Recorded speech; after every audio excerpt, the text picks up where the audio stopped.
गेल्या आठवड्यात वातावरणात मोठ्या प्रमाणात बदल झाल्याचं बघायला मिळालं होतं। मुसळधार स्वरूपाचा पाऊस, गारपीट आणि सोसाट्याचा वारा अशी एकंदरीत संपूर्ण महाराष्ट्रात स्थिती होती। शेतकऱ्यांचं या वातावरण बदलाने मोठ्या प्रमाणात नुकसान केलेलं आहे। नागरिकांचं सुद्धा या सगळ्यात मोठ्या प्रमाणात नुकसान झालेलं आहे। आता वातावरणाची काय स्थिती आहे? एप्रिल महिन्याला सुरुवात झालेली आहे।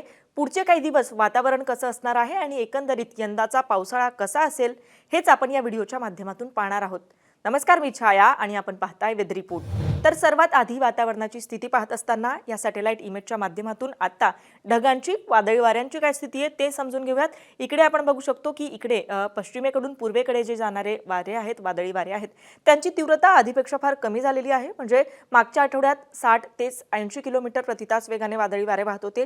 त्यानंतर गेल्या काही दिवसात या वादळी वाऱ्यांची जी तीव्रता होती ती कमी होऊन 30 ते 50 किलोमीटर प्रति तास पर्यंत गेलेली होती। आता ही जी वादळी वाऱ्यांची तीव्रता आहे ती आणखीनच कमी झालेली आहे आणि यात हे सुद्धा आपण बघू शकतो की महाराष्ट्रावर ढग दाटल्याचं आपल्याला दिसत नाहीये। गेल्या काही दिवसांमध्ये मोठ्या प्रमाणात इथे ढग दाटलेले होते आणि सोसाट्याचा वारा सुद्धा इकडून या दिशेने वाहत असताना आपण बघत होतो आणि त्याचाच परिणाम म्हणून महाराष्ट्रातल्या वातावरणात सातत्याने बदल होत असल्याचं बघायला मिळत होतं। मात्र उत्तर भारतावर आता ढग दाटल्याचं आपण बघतोय। तिथे आता बर्फवृष्टी सुद्धा होतीये, गारपीट होतीये, मुसळधार पाऊस सुद्धा पडतोय। मात्र ह्या सगळ्याचा महाराष्ट्रावर तितकासा परिणाम आता होणार नसल्याचं या सॅटेलाइट इमेजच्या माध्यमातून कळतंय। तर आता ह्या सगळ्यानुसार यंदाचा पावसाळा नेमका कसा असणार आहे याबद्दल स्कायमेटने अत्यंत महत्त्वाची माहिती दिलेली आहे।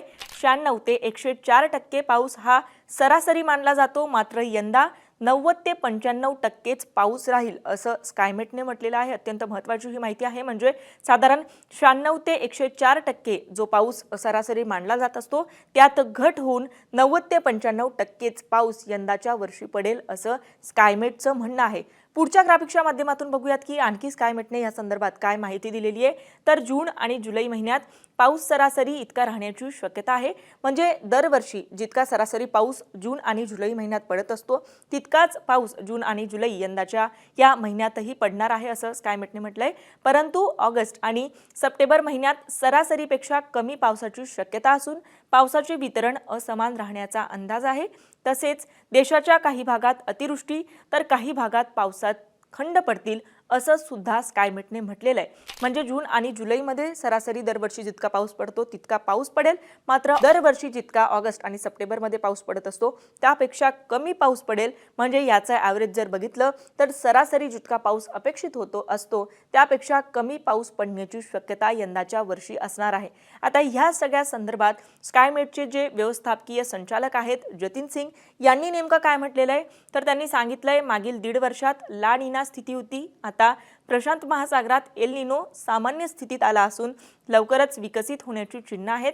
मान्सूनच्या पूर्वार्धात एल निनो आणखी मजबूत होईल तर उत्तरार्धात एल निनोचा प्रभाव सक्रिय होईल, त्यामुळे पावसाचे वितरण असमान होईल। म्हणजे पावसाचं जे वितरण आहे ते अनइक्वल राहील, असमान राहील असं जतीन सिंग यांचं म्हणणं आहे। एकंदरीत यंदाच्या वर्षी पावसाचं असमान वितरण असणार आहे। म्हणजे काही ठिकाणी अतिवृष्टी असेल म्हणजे मुसळधार पाऊस पडेल, जास्त पाऊस पडेल, तर काही ठिकाणी पावसात खंड होईल असं सुद्धा जतीन सिंग यांनी म्हटलेलं आहे। स्कायमेटचे ते संचालक आहेत। तर एकंदरीत ही खाजगी संस्था आहे। या संदर्भात IMDने अद्यापही कुठलीही माहिती दिलेली नाहीये। IMDने या संदर्भात काही अपडेट दिलं तर तेही आम्ही तुमच्यापर्यंत पोहोचवण्याचा प्रयत्न करू। आता ह्या सगळ्यानुसार आता वातावरणाची काय स्थिती आहे, पुढचे काही दिवस वातावरण कसं असणार आहे तर आजच्या तारखेचं म्हणजे 7 एप्रिलचं हे मॅप आहे आणि इकडे आपण बघू शकतो की आज हवामान खात्याने कुठल्याही जिल्ह्याला कोणताच अलर्ट दिलेला नाहीये। म्हणजे आज कुठल्याच भागात महाराष्ट्रातल्या कुठल्याच कानाकोपऱ्यातही पाऊस पडण्याची कोणतीही शक्यता नसणार आहे। याच्या पुढच्या दिवशी म्हणजे 8 एप्रिलची काय स्थिती असणार आहे तर 8 एप्रिलला सुद्धा महाराष्ट्रातल्या कुठल्याच भागात पावसाची कोणतीही शक्यता नसणार आहे। 9 तारखेची काय स्थिती असेल तर 9 तारखेला महाराष्ट्रातलं लातूर, धाराशिव, सोलापूर आणि सांगली या भागात तुरळक स्वरूपाचा रिमझिम स्वरूपाचा पाऊस पडू शकतो। मात्र 9 तारखेला सुद्धा मुसळधार स्वरूपाचा पाऊस किंवा कमी ते मध्यम स्वरूपाचा पाऊस पडण्याची कोणतीही शक्यता नसल्याचं हवामान खात्याने म्हटलेलं आहे। याच्या पुढच्या दिवशी म्हणजे 10 तारखेची काय स्थिती असणार आहे तर 10 तारखेला सोलापूर आणि सांगली याचबरोबर कोल्हापुराचा घाटाचा परिसर इथे पावसाच्या हलक्या सरी बरसण्याची शक्यता असेल। मात्र 10 तारखेलाही महाराष्ट्रातल्या कुठल्याच भागात कोणताच अलर्ट हवामान खात्याने दिलेला नाहीये।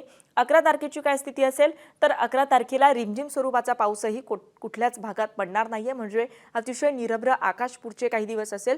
महाराष्ट्रातल्या कुठल्याच भागात पाऊस पडण्याची शक्यता नसणार आहे. सोसाट्याचा वारा नसणार आहे. वादळी वारे नसणार आहे. ढगाळ वातावरण असू शकतं, मात्र पावसाची कुठलीही शक्यता नसल्याचं हवामान खात्याने म्हटलेलं आहे. याचबरोबर यंदाच्या वर्षी पावसाळा कसं असेल ते सुद्धा आपण जाणून घेतलेलं आहे. आता तुमच्या भागात वातावरण कसं आहे, नक्की वातावरणाची काय स्थिती आहे आम्हाला कमेंट करून नक्की कळवा. आणि मुंबई तकला जर आपण नवीन असाल तर मुंबई तक चॅनलला सबस्क्राईब करायला विसरू नका. हा व्हिडिओ पाहिल्याबद्दल धन्यवाद.